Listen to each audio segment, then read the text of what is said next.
Hello friends, good morning. Radhe Radhe. कैसे हैं आप सभी लोग? उम्मीद करते हैं आप लोग बहुत अच्छे होंगे। मैं भी एकदम ठीक हूँ। दोस्तों, सुबह का टाइम है, सुबह के 6 बज चुके हैं। एक नए ब्लॉग की शुरुआत हो चुकी है। आशा करते हैं आज का ब्लॉग आप लोगों को खूब पसंद आएगा। तो आज के ब्लॉग में मैं आप लोगों के साथ शेयर करने वाली हूँ। आज जो है 7 अगस्त हो गया है और आज मैं जाने वाली हूँ अपने मायके। तो आप लोगों ने कल के ब्लॉग में देख ही लिया होगा कि जो है मेरे बाबूजी आ गए हैं, तो उनके साथ ही जाना है। और सुबह 5 बजे की उठी थे, पर सारा काम निपटाते ना 6 बज गए। उसके बाद मैंने वीडियो स्टार्ट किया, क्योंकि अब मैं घर जाने वाली हूँ। तो फिर जो है सबसे ज़्यादा दिक्कत होती है ना कि कहीं आओ जाओ तो नेटवर्क की प्रॉब्लम होती है। और यूट्यूब पे वीडियो डालने का मतलब है कि जब हम जो है इसमें ब्लॉग डालते हैं ना, तो ढेर सारा जो है नेट इसमें यूज़ होता है। और मेरे घर में तो वाईफ़ाई लगा हुआ है, पर जो है मेरे मायके में नहीं है। और फिर रास्ते में भी मतलब नहीं हो पाएगा।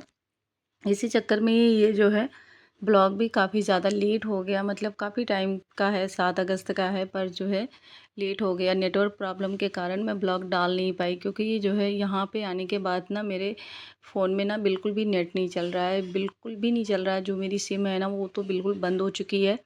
मैंने उसमें ढेर सारा नेट का रिचार्ज भी कर रखा था, पर जो है अब नेट चल नहीं रहा है, तो जिसके कारण ना काफ़ी दिक्कत आ गई और ब्लॉग भी आने में टाइम लग गया। तो जाने वाली हूँ, उससे पहले मैंने सोचा कि कपड़े-वपड़े सारा कुछ धुल के जो है सुखा के रख दूँ, क्योंकि कहीं आओ जाओ ना तो एक हाउसवाइफ़ के ऊपर ना बहुत सारी ज़िम्मेदारियाँ होती हैं। घर के इतने सारे काम होते हैं, सब कुछ देखना होता है जब आप अकेले घर में रह रहे हो। और अगर कोई रहने वाला होता है, मतलब जैसे मम्मी रहते साथ में या कोई भी रहता, तो फिर इतनी दिक्कत नहीं होती। तो मुझे ना सारी तैयारी खुद ही करना था, अकेले ही करना था। तो इसीलिए जो है मुझे ना काफ़ी टाइम लग गया। और मुझे जो है मैंने थोड़ा-थोड़ा ऐसा ही ब्लॉग बनाया। तो सफ़र के लिए मैंने बनाया है भिंडी की सब्ज़ी, और इसके बाद मैं आलू की भी सब्ज़ी बनाऊँगी। नाश्ते में मैं सबको देने वाली हूँ काले चने थे, उसी का जो है तड़का लगा के छोंक दिया था। साथ में चाय, एक बार तो चाय सबने पी रखी है। खाना वगैरह सब कुछ बना के मैं आ गई थी शॉप पे, और यहाँ पे हस्बैंड चले गए थे कुछ सामान जो है लाने के लिए। क्योंकि कहीं आओ जाओ ना तो कुछ ना कुछ सामान रह ही जाता है, कितना भी कोशिश कर लो। तो मैं यहाँ पे आ गई हूँ, अभी मैं तैयार भी नहीं हूँ। और अभी सबको मतलब खाना वगैरह खिलाना है। नाश्ता तो सबने कर रखा है, पर नाश्ता अभी भी कराना है।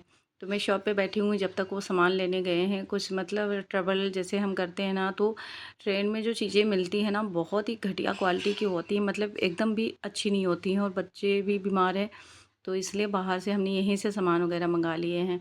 पापा बैठे हुए हैं, हमारी सारी तैयारी हो रखी है, सब तैयार हो चुके हैं। और कपड़े जो गीले थे मैंने यहाँ पे डाल दिए हैं, क्योंकि जो है कोई घर में रहने वाला भी नहीं था। हस्बैंड भी आज जाने वाले थे, क्योंकि ननद को भी लेके आना था दिल्ली से। तो फिर जो है उनकी भी तैयारी करनी थी, किचन भी साफ़ करके रख दिया है। तो फ़िलहाल हम निकल चुके हैं जाने के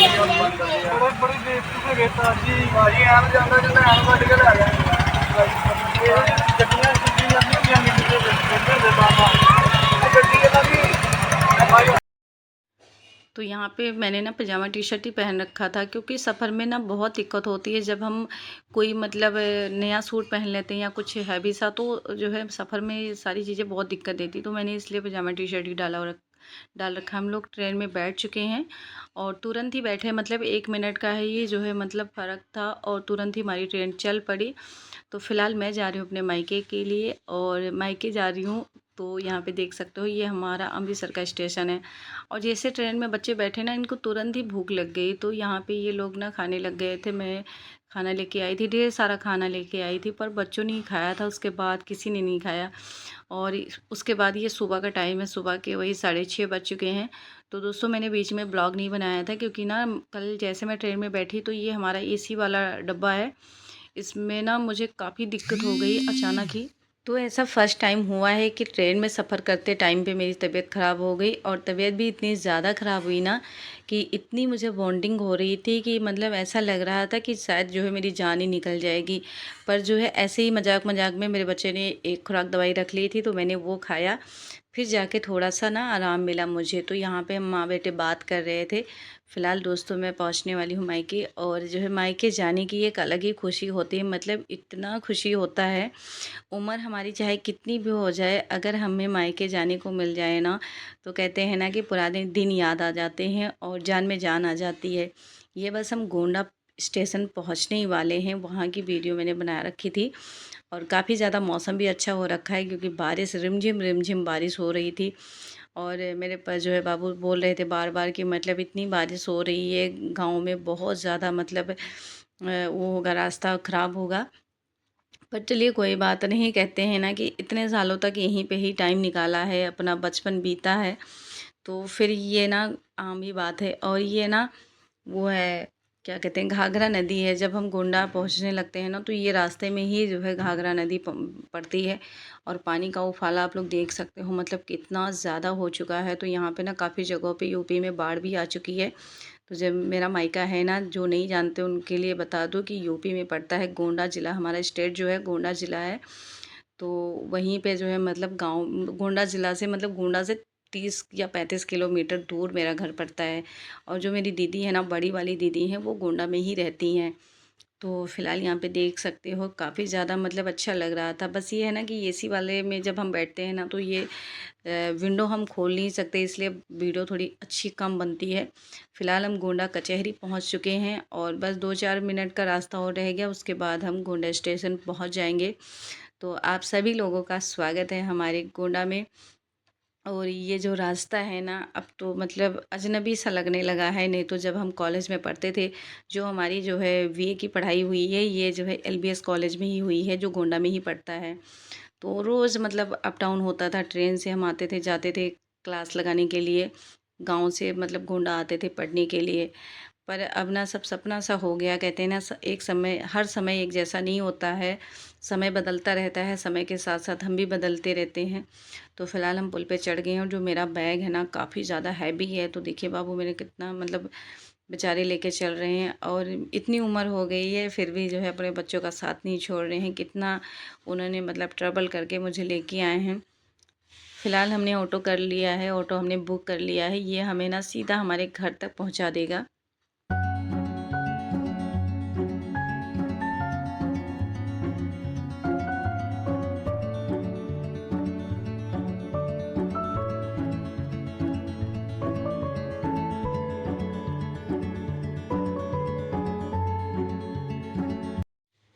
तो हम घर पहुंचने ही लगे थे तो यहाँ पे झमाझम बारिश स्टार्ट हो गई थी। और बस हम अपने घर के नज़दीक आ रहे हैं, ऑटो में बैठे हुए थे, काफ़ी ज़्यादा मेरा फ़ोन भी हिल रहा था।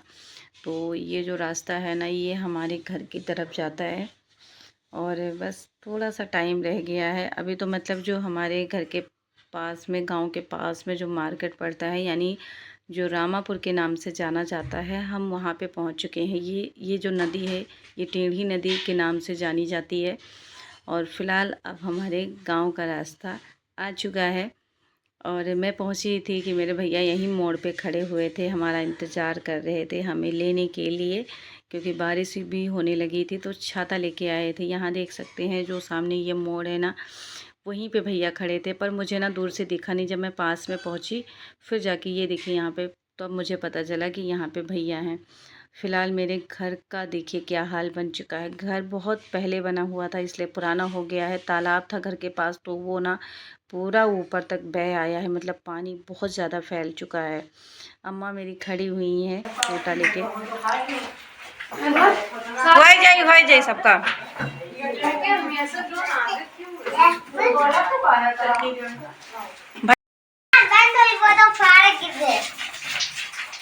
वीडियो बना के पापा को भेजते हैं। हाँ ना हो छिपा नहीं रहा। हाँ जाओ तुम जाबो, हम अम्मा ना चल पे आज।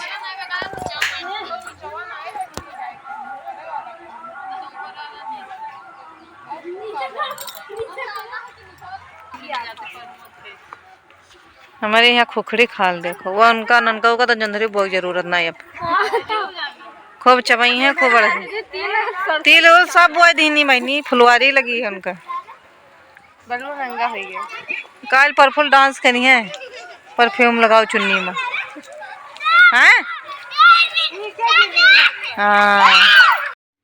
उसके बाद रात का टाइम हो चुका था, खाना वगैरह हमने खा लिए थे। और मेरी दोनों भतीजियाँ यहाँ पे मेहंदी लगा रही हैं। पहले मेरी बड़ी वाली भतीजी ने लगाया है, जो मेरे जो है ताई जी के बहू की बेटी है और उसके बाद मेरी भतीजी लगा रही है। तो अब ना जब मेरे फ़ोन में नेट चलने लगेगा तो मैं प्रॉपर वीडियो बना के और आप लोग सबको दिखाऊंगी कि कौन है मेरी बड़ी भतीजी, कौन छोटी है, कौन तीसरे नंबर वाली है। वैसे तो मेरे 3 भतीजी हैं और 2 भतीजे हैं।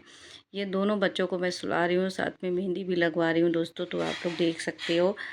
आज के ब्लॉग में बस इतना ही। बहुत जल्द ही मुलाकात होगी एक नए ब्लॉग के साथ। अगर फ़ोन में नेट चलता रहा तो मिलते हैं नेक्स्ट ब्लॉग में। तब तक के लिए राधे राधे।